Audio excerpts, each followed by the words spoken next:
विद्यार्थियों नमस्कार। रासायनिक अभिक्रिया एवं समीकरण को आपको पढ़ाने जा रहे हैं जो पार्ट 3 है। इसमें आपका क्वेश्चन है दहन और ज्वाला, कम्बुनेशन एंड फ्लेम। कम्बुनेशन एंड फ्लेम में आपका दहन क्वेश्चन नंबर बनता है कि दहन किसे कहते हैं। क्वेश्चन बनता है दहन। तो सबसे पहले हम समझते हैं कि दहन किसे कहते हैं। तो जब कोई पदार्थ ऑक्सीजन की उपस्थिति में जलता है और प्रकाश और उष्मा जब कोई पदार्थ ऑक्सीजन की उपस्थिति में जलता है और प्रकाश तथा उष्मा प्राप्त होता है उसे हम दहन कहते हैं। जैसे कार्बन ऑक्सीजन की उपस्थिति में जल के हमें प्राप्त होता है कार्बन डाइऑक्साइड प्लस उष्मा प्लस प्रकाश। हमें कार्बन ऑक्सीजन की उपस्थिति में जला तो क्या क्या प्राप्त हुआ? तो कार्बन डाइऑक्साइड, उष्मा और प्रकाश, एक चीज हमें प्राप्त हुआ। तो जो पदार्थ ऑक्सीजन की उपस्थिति में जल जाता है उसे हम कहते हैं ज्वलनशील पदार्थ। आज देखिए दुनिया में दो प्रकार के पदार्थ होते हैं, एक ज्वलनशील पदार्थ होते हैं, दूसरा अज्वलनशील पदार्थ होते हैं या दहनशील पदार्थ। ज्वलनशील पदार्थ को ही हम दहनशील पदार्थ कहते हैं।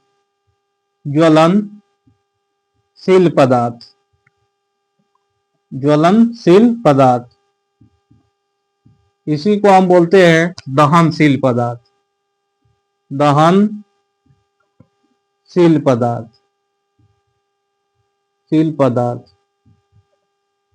तो दहनशील पदार्थ आप कुछ ऐसे पदार्थ होते हैं जो जलते नहीं है उसे बोलते हैं अदहनशील पदार्थ या अज्वलनशील पदार्थ। अज्वलनशील पदार्थ या अदहनशील पदार्थ। दहनशील पदार्थ। आ जाइए हम दहनशील पदार्थ को देखते हैं। तो दहनशील पदार्थ में प्रमुख रूप से आपका क्या आ जाता है? लकड़ी, प्लास्टिक, पेट्रोल,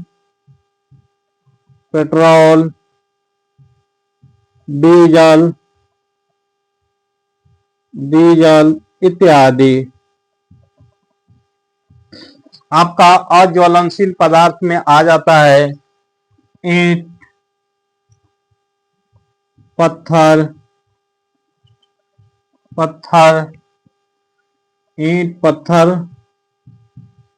लोहा इत्यादि। ये जो पदार्थ होते हैं अदहनशील पदार्थ होते हैं। ये पदार्थ जो होते हैं ये अदहनशील पदार्थ होते हैं। तो हमें दुनिया में कितने प्रकार के पदार्थ होते हैं? तो दो प्रकार के, एक दहनशील पदार्थ, दूसरा अदहनशील पदार्थ। देखिए कुछ ऐसे पदार्थ होते हैं जो ऑक्सीजन के अनुपस्थिति में भी जलते हैं तो उसे हम क्या कहेंगे? उसे देखिए उसका एग्जाम्पल, जैसे मैग्नीशियम धातु है, ऑक्सीजन की उपस्थिति मैग्नीशियम धातु नाइट्रोजन की उपस्थिति में जल के हमें मैग्नीशियम नाइट्राइड प्राप्त करता है। 3Mg प्लस N2 बराबर हमें क्या मिलता है? Mg3N2। ये क्या है? मैग्नीशियम है। क्या है? मैग्नीशियम। ये है मैग्नीशियम। ये क्या है? हमारा नाइट्रोजन है। ये क्या है? नाइट्रोजन। मैग्नीशियम धातु है जो नाइट्रोजन की उपस्थिति में जल के हमें क्या प्राप्त हुआ? Magnesium nitride. इसको हम क्या लिखेंगे? Magnesium nitride.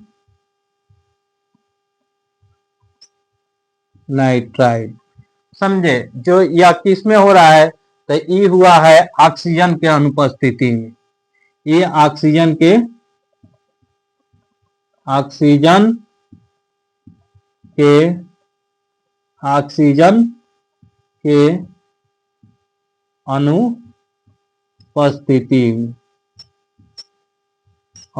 अनुपस्थिति में या किसमें यह हुआ है, तो नाइट्रोजन के उपस्थिति में।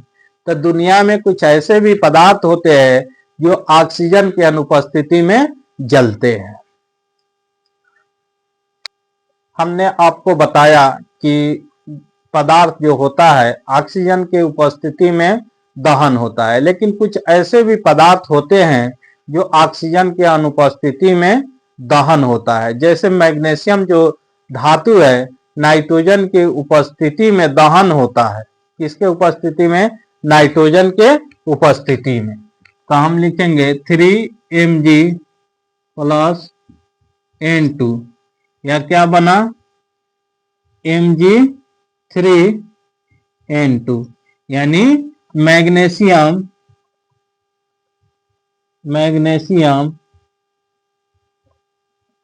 किसके उपस्थिति में दहन हुआ? नाइट्रोजन के। क्या बना? Magnesium nitride.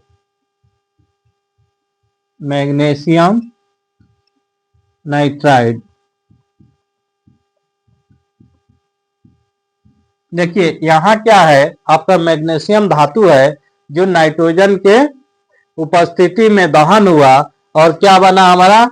Magnesium nitride. यह किसके अनुपस्थिति में हुआ है दहन? तो यहाँ लिख दीजिए दहन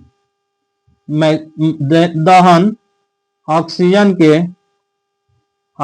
के अनुपस्थिति में हुआ है।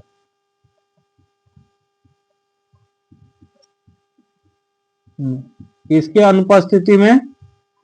ऑक्सीजन। दहन किसके अनुपस्थिति में हुआ है? ऑक्सीजन के अनुपस्थिति में हुआ है। आइए हम नेक्स्ट क्वेश्चन को देखते हैं। आपको हमने बता दिया है कि कुछ पदार्थ दहनशील होता है, कुछ पदार्थ अदहनशील होता है। तो यहाँ क्वेश्चन में कहा गया है कि दहन के लिए आवश्यक शर्तें। तो दहन के लिए आवश्यक हमें 3 शर्त है। कितने शर्त हैं? 3 शर्त हैं। उसमें है आपका दहनशील पदार्थों की उपस्थिति, 2 में है दहन के पोषक पदार्थों की उपस्थिति, 3 में आपका है ज्वलन ताप की प्राप्ति। तो हम समझते हैं सबसे पहले पॉइंट नंबर 1 को कि दहनशील पदार्थों की उपस्थिति। देखिए दुनिया में जो भी चीज है 2 प्रकार के होते हैं, जिसमें कुछ में दहनशील दहन होने की क्षमता उपस्थित होता है, कुछ में नहीं होता है। जैसे आपका बालू पत्थर ईंट इत्यादि को जलाइएगा तो नहीं जलेगा, लेकिन वहीं डीजल, पेट्रोल, किरोसिन तेल इत्यादि को जलाइएगा तो जल जाएगा। तो इसका मतलब है कि दहनशील पदार्थों की उपस्थिति पेट्रोल, डीजल, लकड़ी इत्यादि में है, लेकिन वहीं पत्थर, बालू, ईंट इसमें दहनशील पदार्थों की उपस्थिति नहीं है, इसलिए वह नहीं जलते हैं। तो आप दहनशील पदार्थ समझ गए। अब आ जाइए दहन के पोषक पदार्थों की उपस्थिति। आपको हम एक एग्जाम्पल देते हैं। मोमबत्ती जला के आप कमरे में रख दीजिएगा तो मोमबत्ती आपका जलता रहेगा, लेकिन वहीं मोमबत्ती को जला के आप एक बर्तन में ढक दीजिए तो वह कुछ समय के बाद मोमबत्ती जलना बंद हो जाता है, यानी बुझ जाता है। इसका यह रीजन है कि ऑक्सीजन की उपस्थिति में क्या होता है, वह जलता है। जैसे उस बर्तन में ऑक्सीजन का आपूर्ति बंद हो जाता है, वह जलना बंद कर देता है। तो जो हवा हुआ, ऑक्सीजन हुआ, वो क्या हुआ? दहन के पोषक पदार्थ हुआ। अब आ जाइए ज्वलन ताप की प्राप्ति। तो जो भी पदार्थ जलते हैं, हर पदार्थों की ज्वलन ताप अलग अलग होती है, इसीलिए हर पदार्थ को आप एक ज्वलन ताप पर जला नहीं सकते हैं। जो निम्न ताप पर वह जलता है उसे क्या कहते हैं? ज्वलन ताप की प्राप्ति। तो दहन के लिए यही प्रमुख आवश्यक शर्त है।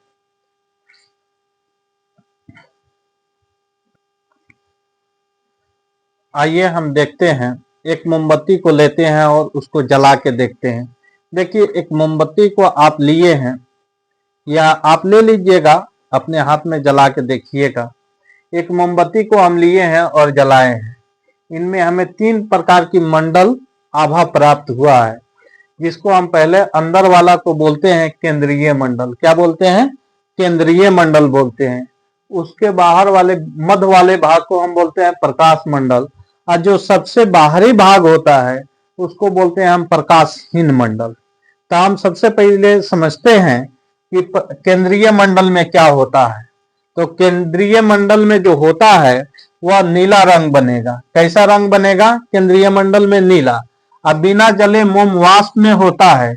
इसमें बिना जले, ये केंद्रीय मंडल कौन है? सबसे अंदर वाला जो भाग है क्या है? हमारा केंद्रीय मंडल है। तो केंद्रीय मंडल में बिना जले मोम वाष्प में होता है, दहन की क्रिया नहीं होती है। केंद्रीय मंडल में दहन की क्रिया होती है? तो दहन की क्रिया नहीं होती है। अब आ जाइए प्रकाश मंडल। तो प्रकाश मंडल जो मध्य वाला भाग है यानी बीच वाला भाग है, उसका रंग कैसे होता है? उसका रंग पीला होता है। ऑक्सीजन की आपूर्ति होती है, ऑक्सीजन की पूर्ति नहीं होती है, आपूर्ति होती है। तब मोम वाष्प में अपूर्ण दहन होता है, यानी अपूर्ण, आधा अधूरा इसमें दहन होता है। जो सबसे बाहरी वाला भाग होता है उसको बोलते हैं हम प्रकाशहीन मंडल। क्या बोलते हैं? प्रकाशहीन मंडल। तो प्रकाशहीन मंडल में वाष्प होता है, ऑक्सीजन की पूर्ति होती है। वाष्प इसलिए होता है क्योंकि ऑक्सीजन की पूर्ति होती है। जब ऑक्सीजन की पूर्ति होगा तो पूर्ण दहन होगा। तो ज्वलन भाग का होता है, ऑक्सीजन की पूर्ति होती है, पूर्ण दहन होता है और ज्वलन भाग गर्म हो जाता है। तो ज्वलन भाग क्या हो जाता है? गर्म हो जाता है। तो यह बात बिल्कुल आपने आसान तरीका से समझा होगा। आइए अब एलपीजी के बारे में हम समझते हैं। एलपीजी, एलपीजी, एलपीजी का फुल फॉर्म होता है लिक्विड पेट्रोलियम गैस। एलपीजी का फुल फॉर्म क्या होता है? Liquid petroleum gas. इसको आपको ऑब्जेक्टिव में पूछा जाता है, एलपीजी का फुल फॉर्म बताइए। तो एलपीजी का फुल फॉर्म आप बता सकते हैं लिक्विड पेट्रोलियम गैस। ठीक है ना? अब आपको लिक्विड पेट्रोलियम गैस कंफर्म हो गया, ऑब्जेक्टिव आपका बिल्कुल कंफर्म हो गया। एलपीजी को जलने पर, देखिए एलपीजी का फुल फॉर्म तो आपको बताइए दिए, लिक्विफाइड पेट्रोलियम गैस। और एलपीजी को जलने पर अभिक्रिया जो प्राप्त होता है, एलपीजी को जलने पर अभिक्रिया, ये 2C4H10 प्लस 13O2 हमें प्राप्त होता है 8CO2 प्लस 10H2O प्लस उष्मा। या एलपीजी के जलने पर हमें अभिक्रिया प्राप्त होता है।